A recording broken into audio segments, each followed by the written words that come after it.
Welcome to the Battlefield Show. I'm your host, Sage Goodwin, and as always, I'm joined by Sammy Boy. How you doing, man? I'm doing very well, my man. How are you? Doing fantastic. Ready to talk some more Battlefield today. And today, we're going to be talking about the UI and the experience of the game on that side of things. So let's jump right in. This podcast is a production of Uplink Media Group. Uplink is a podcast network dedicated to highlighting the love and experience of gaming and pop culture. Check out our other shows, Star Wars Uplink and The Forge, the Halo Infinite podcast, as well as our YouTube channels for even deeper dives into Battlefield, Star Wars, and more. YouTube.com/Uplink podcast and StarWarsUplink.com. So I don't think there was ever a point in Battlefield 2042's marketing campaign where everyone was happy with the UI. Yeah, I don't think there was either. And I think we are uniquely qualified because we're both taking UI courses and UX design courses. Yeah. And for my day job, I've been placed on quite a few real UI UX design courses, or actual things that I'm working with developers and design tools, Figma, all that stuff that I've been working with on the day job. So that's been a fun, even deeper layer that when I first started talking about it, I've always loved UI, but I've never really taken the deeper step into learning it until about a year ago when I started kind of diving deeper and taking these courses. But it's such a very important part, especially to video games. That's the user interface. Software is all about the ways that people interact with the software in intuitive ways. And I don't think Battlefield 2042 has really nailed that balance yet. And we said on the podcast before, we could easily, eyes closed, mock this up without any skills, randomly pick some colors, and it'd be about the same. Yeah, there's a lot of odd decisions that have been made, and again, it's just one of those things. It's hard to tell whether it's a decision that was made on purpose or if it's they ran out of time or whatever. But there's a lot of stuff that's just very. You almost have to jump through hoops sometimes to get to certain things in the menus, and there's just a lot of stuff the whole thing about customizing your weapons, that was that was terrible. And even they did fix it slightly, but even still, I think it can still be improved a little bit. So yeah, there's definitely a lot of stuff that it's got a lot of work to do, and hopefully they do. I hope that's not something that they overlook, because it is a bigger part of any game that, to be honest, until I started studying it, I didn't really ever think of it. But now, studying it combined with this game having a not the best UI, it's definitely kind of standing out a bit more. Yeah, there's definitely a lot of stuff that hopefully is on their radar, and I'm sure it is. They do have a lot of I do know that a lot of the experienced devs are actually in the UI team, so I do think that it seems like it's one of those things that they just didn't have time to flesh it out fully, more than they're not capable of doing it, because all the previous games, a lot of these same people worked on those previous games, and they all pretty much had good UI and UX. So it seems like it's more of a lacking time type of thing than a lacking skills, but hopefully they can still get around to it and try and improve it over time. Yeah, and according to Tom Henderson's research and his sources, the UI team was over budget and inside of that aspect of things, and that could be many things. They never really dove deep into the actual specifics of it. Could have been that they were waiting for for Frostbite to get to the point where they could actually use the tools, or if they were using a third party, its integration into the software that they were using for the implementation. There's so many different aspects of things. So I also want to I really find it interesting how the world of gaming is this mishmash, mix-max, whatever word you want to say, this mashup of technicality and art that is always really unique to me. And I find usually gamers are definitely more technical than the average consumer. So we have this where we know enough to be dangerous, but not always know the full story. So UI, UX, what the heck are these things? UI is the user interface, and UX stands for user experience. User interfaces, again, it depends on who you're talking to and what they like to call themselves. But normally, the user interface is more of the art style, and the user experience is how those things are put into place. You may have something that looks pretty, but doesn't really go well in terms of how people actually use it. So there may be something that is more UI focused, or maybe have something that is more user experience focused. It may not look that great, but it flows well. It's effective at its job. But I think Battlefield 2042 is this pair of both of the bad parts of each of those. Yeah, there's definitely on the UX side of things. I think that's my main issue with it. I'm kind of okay enough with the it's workable design of the UI, but the UX is like there's a lot of stuff that's like even say changing to different modes in All Out Warfare and like the fact there's no server browser and stuff. It's your experience playing the game. That's generally what UX is, or if it's for an app, for example, getting through the app. It's just essentially how you use it, and when you're trying to get to a certain thing in the game, or even in the settings and stuff, it can be a little bit tricky at times to find where you need to be, and it's almost like it's not like it's a freaking it's not rocket science, but it's a little bit more tricky and like I guess tedious than it needs to be at times. And I think I've never really had that issue in any of the previous games, where usually like to be fair, Battlefield 5 with the getting to the server browser, that was like hidden away kind of thing. But with most of the games in the franchise, it's usually been pretty well done, I think. So I think they know what they need to do, and I'm hoping that it is just a lack of time that they had, rather than they're not sure how to lay it out. Because if it is just a lack of time, then hopefully they already know kind of what they need to do.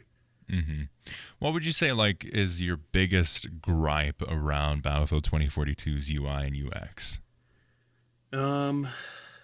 Probably just the lack of a server browser, really. Like I think the main menu of All Out Warfare is just really very basic, and it doesn't give you that much like customization in what you want to do. Like you just go into the menu where you're on the Exodus and there's your character's standing there.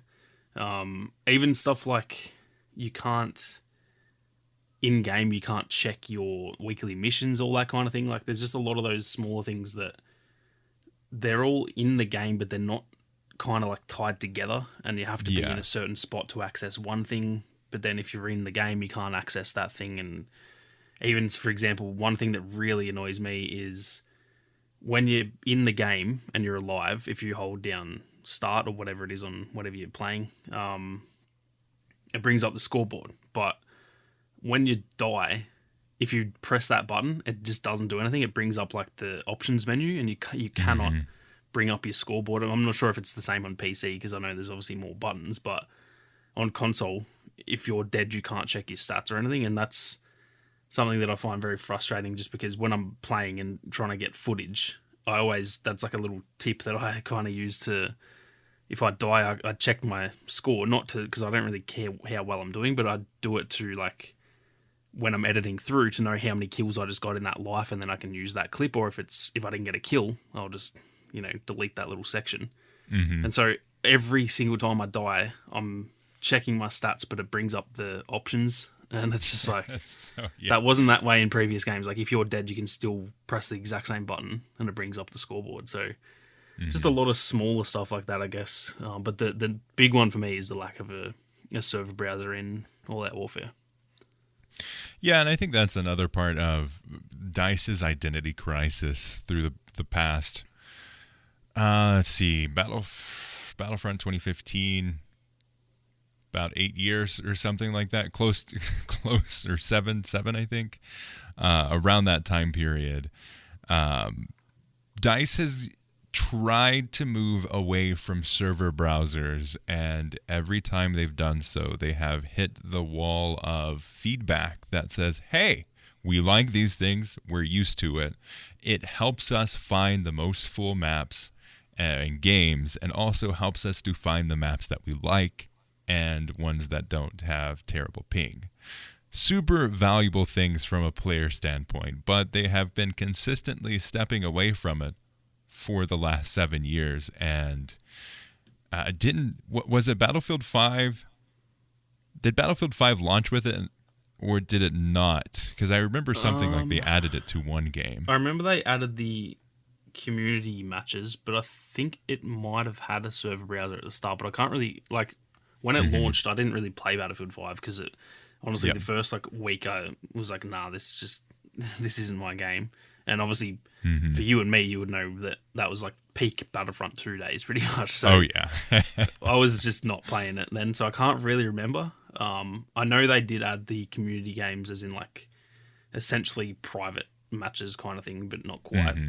They did add that later on, but I think there was a server browser. But even, in Battlefield 5, it's like you have to go into play, then you have to go into multiplayer, then you have to go all the way over to the right and go through like a list of the options. Like there's all the game modes, then down below that it says like custom search or whatever. Yeah, and I had to look up a video to find it when I played it for the first time. I was like, okay, I want to find this. Oh, I don't know how to do that. Let me look it up real quick. That is super unintuitive and is basically trying to make it to where people don't use it at all. Yeah, and that is almost the perfect example for those who don't understand what we mean when we say UX. That is essentially the prime example of bad UX, is just making it hard to figure out what you're doing. Like it should all be very simple to find, and you shouldn't have to click on one thing, then the next thing, then the next thing just to get to the server browser. It should be pretty much on the main menu. There should be like a play button, and then some sort of like the way it was in Battlefield 1, where it was like the row of things along the bottom. There was just like quick search or whatever. Then there was server browser, blah blah blah. Having it that way right in your face, that's how it should be. And for some reason, with all DICE's games, they're trying to like get rid of it, and I don't see a single downside to it. So I really don't know why they're doing that. Yeah, there's definitely not a consumer downside at all. It's got to be something on the development end that they're like, there has to be something, really annoying, because they wouldn't do it otherwise. But I don't get what it could be. It must be maybe something to do with like player retention or something. But even that, like for me personally, I'm way more likely to keep playing if I'm automatically put into the next round rather than getting kicked back to the menu every game and having to find a new lobby. That just makes me want to get off, to be honest. Yeah. Yeah, it's very frustrating to see those kinds of decisions made around the user experience. And I think the main thing for me around Battlefield 2042 is you have to do it their way. You have to learn the way that they made it, not the way that you've historically played it in Battlefield games before or historically have played it in other games. I think one of the big gripes for me is when I played on for the first time officially on console, but I did have a way to play a pre-build of Battlefield 2042 on PC. So I got used to it on PC, and then I jumped to the console, and I was like, okay, I'm trying to use the plus system. How the frick am I supposed to change these attachments? I was the exact same. I had to get someone in the chat to be like, chat, could you please help me? I can't adjust the weapons. Well, you press it, and then you use the buttons to actually select each of the ones. Like, so unintuitive to how normally you adjust these kinds of attachments in any other way. Like, there's a natural way. I think the way that it's done is actually, it makes sense, but they don't show you that. So it's just figuring it out. I think like if it clearly said, which I think it might actually do that now. I think it does now. But when it first launches, like, okay, how do I do this? Yeah. So we got to play the beta, I think, like one night early or something for the like early playtests, and Yeah. the entire session, not even just one game, I'm talking the literal whole session, I couldn't change my attachments. I just didn't know how. I couldn't figure it out. I actually had to resort to, because I was on PC but I was using a controller, I had to hold down I think it's L1 or whatever, to bring up the plus system, and then I actually just went over and grabbed my mouse and picked it that way. Oh my God. Because I just didn't know. I was like, what is going on? I was pressing every button, and to be fair, I should have probably realized that when I was pressing certain buttons, it was changing certain things, but I just couldn't figure it out. And so, yeah, I had the exact same issue there, that how it is, like how it works, now that I'm used to it, it works perfectly well, and I think they've done that well, but trying to figure it out, it didn't say press this button to do this. Like, so, yeah. Mm-hmm. And it's not a lot natural. of little small decisions like that are just confusing as to, expecting us to know what we're doing when there's a lot of these new features that, we definitely aren't going to know how to do that. Mm-hmm. And that's another one of those examples of them designing it the way that they designed it, and knowing intrinsically, because they designed it, that that's how it works, without ever thinking, oh, hey, we should probably tell people this because we made this decision, without actually having that feedback from other players. Yeah. Yeah, those are the types of things what we were saying last week with, like, having more early play tests and getting the game changers involved and stuff. If they had have done that earlier on, people would have been able to call that out, and then by the beta, we would have had those, like, the little icons saying press this button to change your scope or whatever. So that's the frustrating part, is that when it comes to UI and UX, most of the stuff is generally, I'm not going to say it's easy to fix, because it's a very tedious thing to do, but it's like it's not really like a whole redesign. You just have to change certain elements of it, like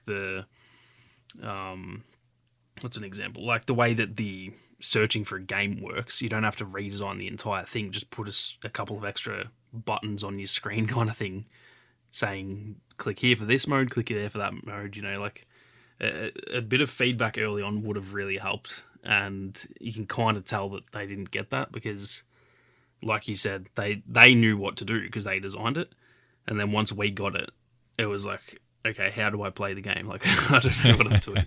What do I do? Yeah, it took me a while. Like the day before it was officially to go live, I saw all these people playing it, and I was like, how the frick are they playing it? On Xbox, you can change your location, and if you change your location to Australia, so I became Australia for a day. Well, see, I actually became New Zealander for a day, because New Zealand's 2 hours ahead. Yeah, they got it 2 hours earlier than you. Yeah, so I actually, like, we get it early compared to the rest of the world, and I still did the same trick trying to get it a little bit early as well. It was great. I was joking on stream too. Do my fake Australian accent. Hey guys, my name's Sammy Boy. Shaved my beard, grew my hair out long. I'm the new Sammy Boy.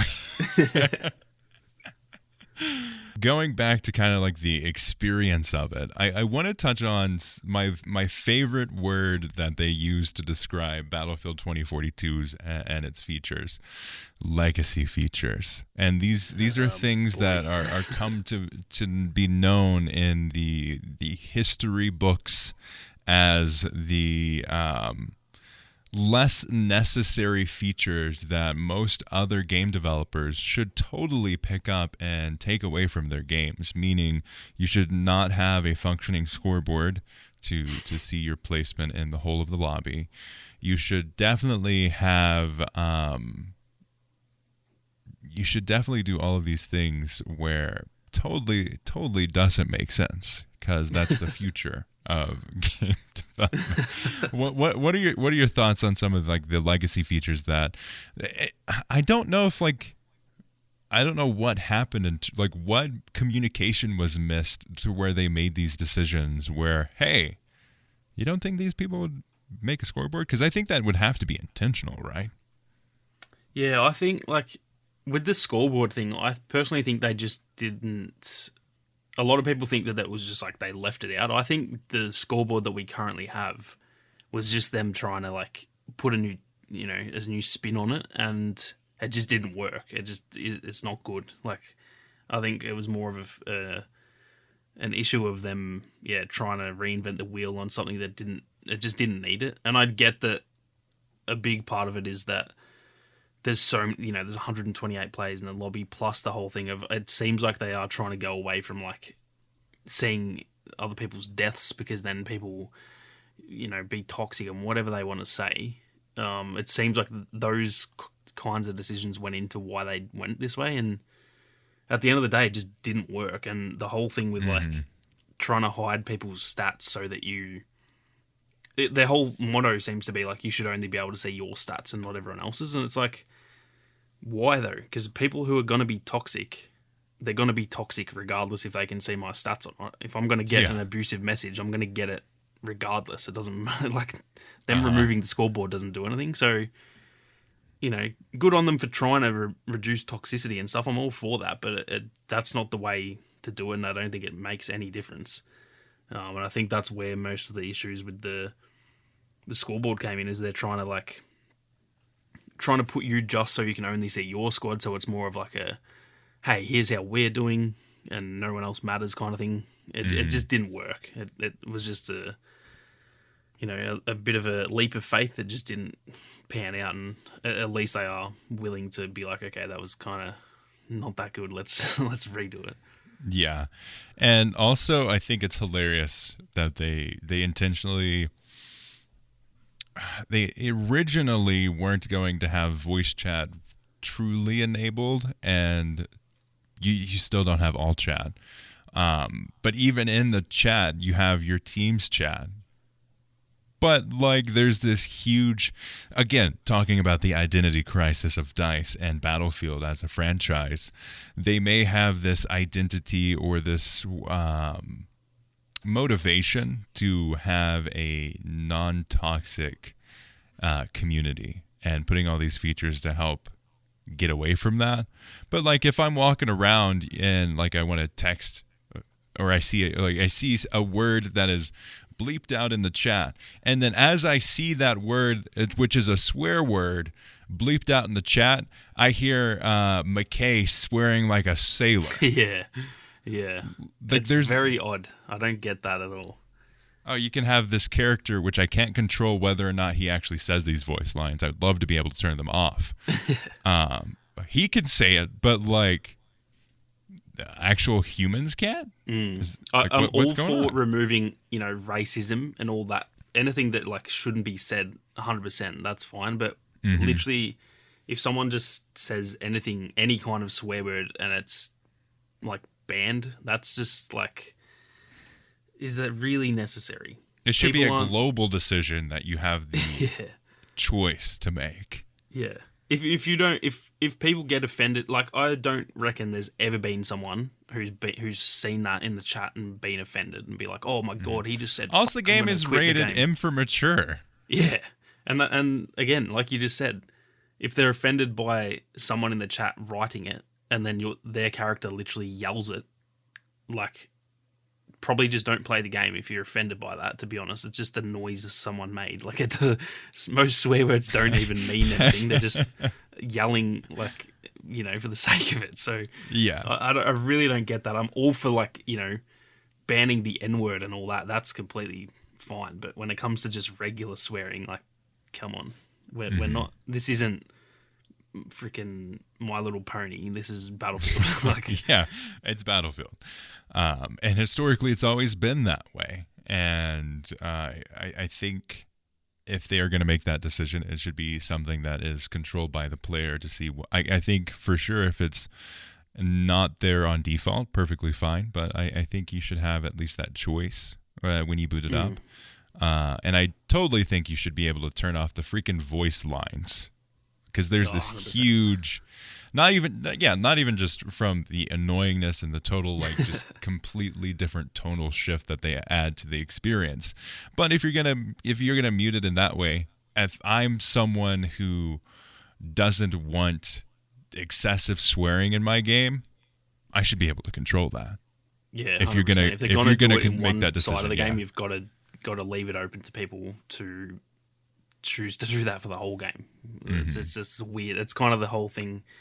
The whole issue with this game is that disconnect of it's like two different tones. It's like the game's meant to be this post-apocalyptic or like not post-apocalyptic, but it's pretty much the start of the apocalypse. Yeah. And then it's all cringy voice lines and stuff. It's kind of that same thing where they're banning swearing, but they also have swearing. Like, which one is it? You can't just do that. It's got to be one or the other. Here.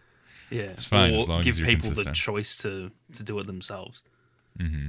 And we've talked a little bit about some of the things that we don't enjoy about the game. What are some of the remedies that we could suggest for them? Obviously, I think implementing, and they've definitely said that they're looking at the legacy features that so many fans have been wanting to return to the series, or whatever PR speak that they said, that basically said, we're not doing it, but we're thinking about it. What are some of those decisions that you would love to see kind of either taken back or like walked back, or even just implemented in a way that's not there currently? Well, yeah, the go-to is, again, not to sound like a broken record, but the server browser. For me, like at this point, I am actually finding it it's hurting really the game to find games. Yeah, I'm wanting to play. Like I'm actually enjoying it still, and the last few days I've jumped on. I'll sometimes sit there for 30 minutes trying to find a game. I'll load into a game. It's on that, the screen where it says like Assassin Squad, and you're just like, okay, that's the first squad, so that's an empty lobby. I'm gonna have to back out, and then you search for another mode, and it's just the same thing.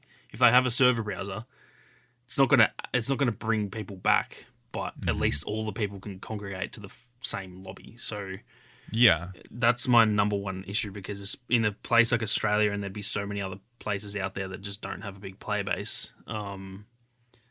I want to play the game, and I literally can't at times. So that's absolutely number one for me.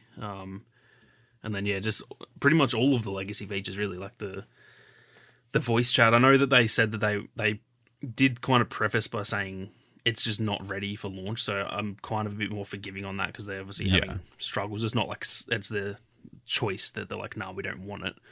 They've kind of said, like, oh, we're adding it. It's just that it's, I guess with crossplay, they must be having some sort of struggle because it's the first time they've done it, so I'm a bit more like, I guess, lenient on that one, because it's, and personally, if I'm going to play with a squad, I'm just playing in a Discord call or something anyway. So exactly, yeah. It's not that big of an issue for me, but there are a lot of people who want that, and I think it's for a game that they keep saying is, you're meant to play with your team. You kind of can't at the moment. So yeah, I think those are the two big ones for me, but easily the server browser. Even though it's a very basic and obvious answer, but yeah, for me that would be like just the exact game as it is today with a server browser. It would make the game literally twice as good, because at least I can get a consistent game. Especially at this point of the game's life, where it seems weekly the player count is dropping, and I think that's partly to blame with the lack of a server browser. Obviously, if you have a very healthy community, it's not going to matter whether or not you have a server browser. At least in DICE's eyes, you don't have to worry about that. But if you are in the experience that we're having with Battlefield 2042, the fact that there isn't one is drastically hurting. I don't like, so many people that I've been talking to have been like, especially like another buddy of mine in Australia is like, I quit the game because I couldn't find anything, and I'm not going to waste 30 to 45, even an hour looking for a lobby. I'm just going to go over to play Warzone. Yeah, exactly. And that's a good point that you made, that like the lack of a server browser is actually, obviously the game itself is turning people away, but the people who want to play the game are also being turned away because they can't find a lobby. So I think that is, like, without a doubt, more important than even just fixing the game in general. Like, if you're going to just have a rough game, at least if it's got a server browser, the people who do enjoy it are still going to be able to play it. But yeah, the way they've done it, like, a lot of people don't want to play the game, and then those who do still can't really play it anyway. So it's just they're kind of, they're making things harder for themselves than they need to be. Mm-hmm.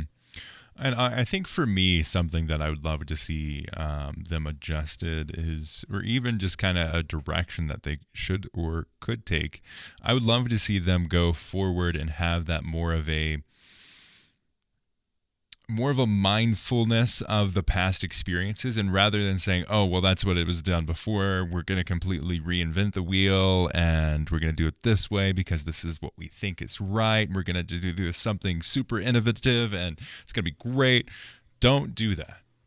Go into Battlefield 5, copy and paste all the things that are everything about the UI. I think overall the UI is relatively good. I think there have been better iterations of it. Battlefield 4, I think it was kind of peak of that UI experience. Battlefield 1 cleaned it up a bit, but I think even that they lost some things, and I love Battlefield 1, but yeah, they did lose some things when they went back to that, or went to that more simple, very clean, minimalist design, which looks gorgeous, in my opinion, but it did lose some of that. Yeah, I think that you got to find that mix. I'm the same. I love any HUD or UI that's really minimal. I really like that, but you do have to find the balance of having it look really clean and minimal, but you need to have all the right information available. And that's, I think, Battlefield 1 it wasn't that bad. It just slightly lost some of that from Battlefield 4. It definitely looks nicer and stuff. So if they can combine those two and have all the info and stuff that Battlefield 4 had with a really nice look like Battlefield 1, I think that's kind of that sweet spot. But again, it's kind of easier said than done, I guess. But yeah, there's definitely something missing there with 2042. I think. Lock Battlefield 1 and Battlefield 4 in a room together and don't let them out until they have a beautiful baby. 100%. And honestly, with the decisions that they made, you could just copy and improve on, but have that strong foundation of that was Battlefield 4's UI, because it's close enough. There's about 20-year difference between the settings. I don't think Battlefield 2042's UI is any nicer than what Battlefield 4's was, visually speaking even. So they could definitely kind of carry that part of things over. I think they did the best of what they could with the technology that they had at the time. But I think even with that technology, it's still better than what we have now. And I think they need to look at what the community values and have that connection with what the community wants in a much better way than, oh, we know what we want to do, and you should like this because this is what we're putting into the game. And I think that's kind of the decisions that seem to have been made. Yeah, 100%. That's how it feels. And I'm all for, I think with any game and any dev company, I like when they're kind of bold in saying this is what we envision for the game and this is what we want. But you've got to balance that with listening. And so far they've really, they've kind of done a bit of listening with the stuff with the scoreboard and stuff. And that's a good step. But obviously, initially, it seems like they kind of just put to the side everything that they had learned about what the community wanted from previous games, and were just yeah, that worked for the old games, but for this one, we want to do it this way. And again, I think if you can do that while also keeping what people want, then that's perfect. But they've kind of done that, and they've added, or I should say removed, a bunch of stuff that clearly we all want. I don't know how they didn't know we would want a server browser and stuff. That's very confusing, a lot of that stuff. So yeah, I think they just definitely need to do a little bit better of a job. Gathering feedback and having that mix of what they want for the game and what they envision. Because I think as much as we all, we all think we know what we want, at the end of the day, if it was up to us to make the games, they'd be terrible, because we're not. We think we know everything, but none of us do. Gamers are very sort of opinionated in that they know, or they think they know what they want, but it just doesn't work a lot of the time. So they've got to find the balance of listening to us to a certain extent, getting all that really good feedback that's in there, and then all the stuff that we're asking for that's just dumb, then leave that and do their own thing on that side of it. So it's definitely a bit of a balancing act, but it seems the balance is a bit off at the moment, I think. I don't know what you're talking about, Sammy. If they put us in charge, we could whip Battlefield into shape really easily. We got this, man. Dice, hit us up. We can save Battlefield. Make Battlefield great again. We got this. I believe in us. I just kind of a side tangent. Have you seen anything about Battle? I think that's what I've seen a little bit. Yeah. I think it's BattleBit. What are your thoughts on it? It looks pretty cool. It looks like just like a little arcadey version of Battlefield. So it looks interesting. It's probably not my cup of tea, to be honest. But I'll probably, if it's like free when it comes out and stuff, I'll probably give it a go.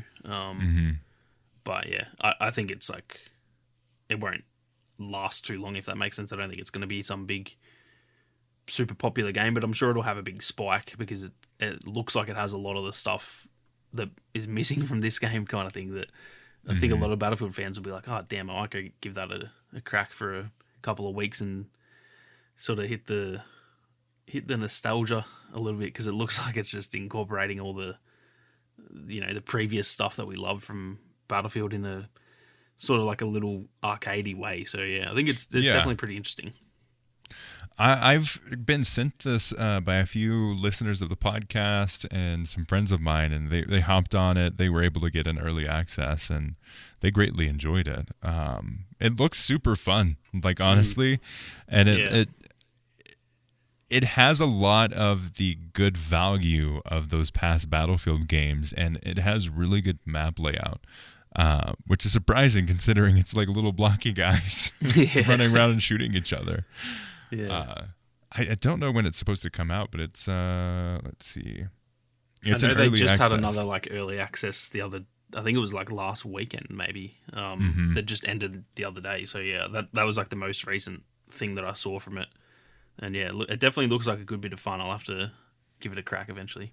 And it looks like it can run on Potato as well. So yeah, it's recommending like Windows 7, 4 gigs of RAM, really? and a GTX 600. Oh damn! Oh, that's so good then. It's only 2 gigs as well, dude. Like, just hire these guys for Battlefield 2042. I don't know what's going on here. Just acquire BattleBit Studios. I think it's hilarious too that they point out in their game communication is key. Come on. Teamwork and communication are 2 important elements that help soldiers achieve victory. BattleBit Remastered features in-game voice-over IP for players to use. Communicate with your squad mates and your teammates, maybe even your enemies. Oh, that is an absolute dig. It's also like choose your own specialization. The war needs not just soldiers, but also other specializations. Become an assault, medic, engineer, support, or recon for your team. Utilize each class with their own special gadgets and ensure victory for your team. Damn, they're definitely trying to entice a few players, I think. The anti-Battlefield 2042. Yeah. So, like, Sammy, you've been playing Battlefield since the launch, before launch. What are some of the experiences that you've been having with it so far? Obviously, the struggles with finding a lobby aside, what are some of the things that you've been really enjoying that keep bringing you back to the game? For me, the reason I'm still enjoying it is because the gameplay loop of just like the gunplay and the movement and stuff, despite all the other issues, they are still fun to me. Like, I don't think the gunplay is the best I've ever played, but I think the gunplay is solid enough that when I'm in a game getting into gunfights, it's good fun. The movement's nice and smooth, and it gives me a lot of like hope, I guess, for that there is still that potential there, that if they can fix all the stuff that's like a problem, the core gameplay, I think, like when this game, or if this game gets to where it should be, I think the gameplay is really good. It's just that there's so many other elements that, in between the gameplay, all the stuff with the menus and just like the map design, stuff like that, that's the issue. But for me, the core gameplay is something that I think it's really good. I would actually say the gunplay. The movement's definitely a little bit different. It's definitely very more like Apex / Call of Duty. So I think a lot of people, and it's understandable that a lot of people don't like it. For me, growing up with Call of Duty before I even started playing Battlefield, I do like that. I like the fast paced, really smooth movement, and the gunplay. Like I said, it's not the best I've ever played, but I think it's up to like industry standard. I don't think it's any worse than any other game. A lot of people compare it to Apex and stuff, and that's literally the best shooter on the market. So yeah, exactly. It's clearly not that bad. And for me, that's pretty much at this point. It's really the only thing holding me on because there's no like new content. There's nothing new and exciting. So really the only thing that I'm enjoying about the game, which luckily for me is a big part of it, is just the general gameplay loop. But all the other stuff, if they don't fix that up, that will kind of take over the enjoyment, I think. Yeah, and I think there's Battlefield 2042 launched with so many possibilities, and I think our brutal expectations could possibly have influenced our perception of the game. But I think there's a lot of aspects of it that could have been incredible if they were given more time and also given more, I'm going to use the word respect, but I don't necessarily know if that's the right word to use, but given more respect of the series history, as well as some of the things that made the game so great. And that's even all the way down to the UI, all the way down to the weapons feel, all the way down to the map layout. There's so many things that could have been so great, and if they had given it more time and given it a little bit more thought, I think we could have been a spot where right now we're talking about, the new season just came out and it has all of these new weapons, these maps, and it's just a great experience. Really looking forward to seeing these new cosmetics that they're bringing into the game, and now it's just okay, please DICE, give us something. I will say that we're talking about the things that we do enjoy. The thing that I don't enjoy the most is how quiet they've been. They just in their last, I already ranted about this last week, so I probably shouldn't go and do it again. But their last, pretty much their last post to us was we're improving the feedback loop, and then they've not said a single word since then. And it's those of us who are actually hanging around and still enjoying the game, you want to keep us on your side, because if you let us get bored of the game, people won't come back. I think they think that we'll just fix it, and in June it'll be good and everyone will come back. If you've lost all of your player base, I don't think anyone will be playing when it's good to entice others to come back. You know what I mean? Yeah. You need content. You need Westy and Jack Frags to be excited, or else that's however many millions of people that aren't excited as well. So you got to keep your core player base engaged, and even though there's nothing actual content wise to be engaged about, just give us some info. Give us here's what we're up to on the scoreboard. Here's what we're blah blah blah. Just anything. And for me, that's easily the most frustrating part, and especially as a creator too. There's not even anything to talk about. It feels dead. The game feels dead at the moment. So that's definitely my biggest downside at the moment.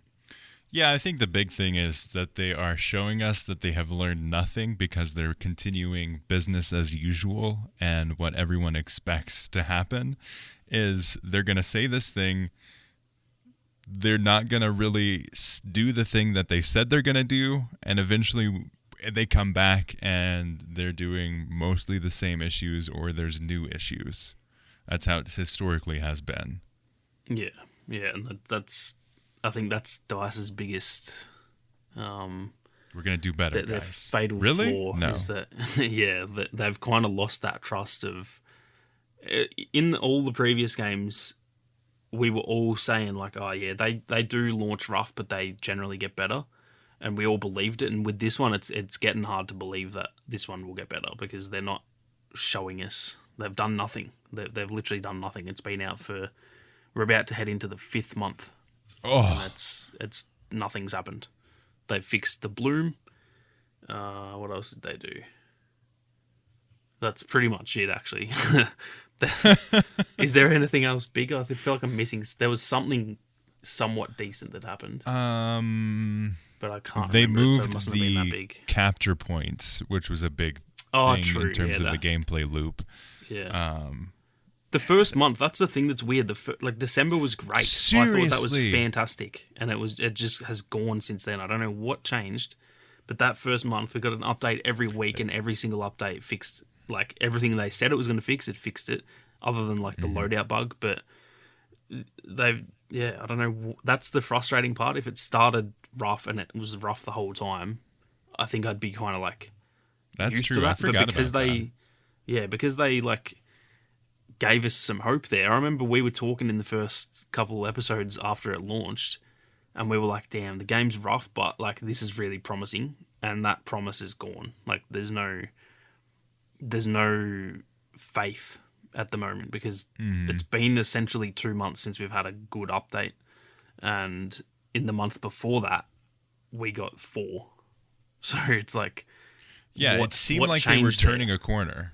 Historically, we always expect DICE to, if they say it's going to be a month, it's going to be the 31st day. If they say it's going to be in January, it's going to be the 31st day of January at 12 or 11:59 p.m. and 59 seconds. That's what it's going to be. But they subverted those expectations in that first month, because we got so many rapid releases, and then we got silence.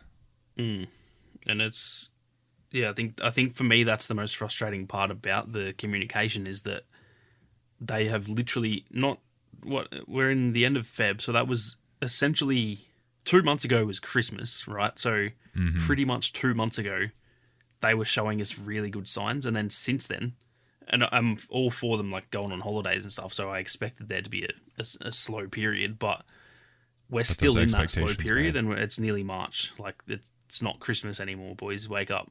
we got stuff to do. So that's the part that's frustrating for me with the communication, is that they have shown they can do it, and they did it really well.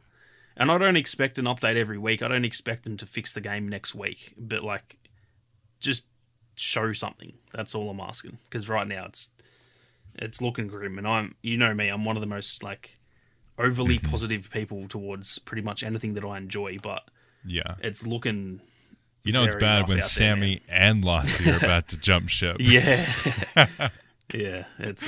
it says a lot. Like that is, as much as that's a joke, it's like when you look at all the creators who have left, who have been around for decades, that kind of says a bit, doesn't it? Like, there's really not that many. I don't even know if any of the people I watch are still making videos on Battlefield at the moment. I don't think there's really anyone doing Battlefield content, really. I can't think of one, but all of the negative Nancys are still making content. So, like, there's you have a real issue when the most positive people around your fandom have already left, and the only people that are sticking with it are because making videos hating on Battlefield gets really good views, or I think you're like one of the few people that actually are still making good Battlefield content.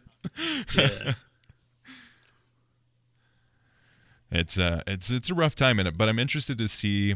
I know said a week ago we passed the over 100-day mark of Battlefield releasing, and Lassie tweeted, hopefully the next 100 days are better. And you're like, I think the next 100 days are going to be the same, but hopefully the 100 days after that are going to be good. And I think that's an accurate description of what we're going to experience. Yeah, it's I think that's how it's going to go, unfortunately. So it's rough, but I'm very interested to see how it goes anyway. Yeah, I'm really looking forward to it. But with that, thank you all so much for listening to this episode of The Battlefield Show. Really greatly appreciate your support. We'd like to thank Ethan Clark for the thumbnail, all of you for listening, and we'll see you on the battlefield.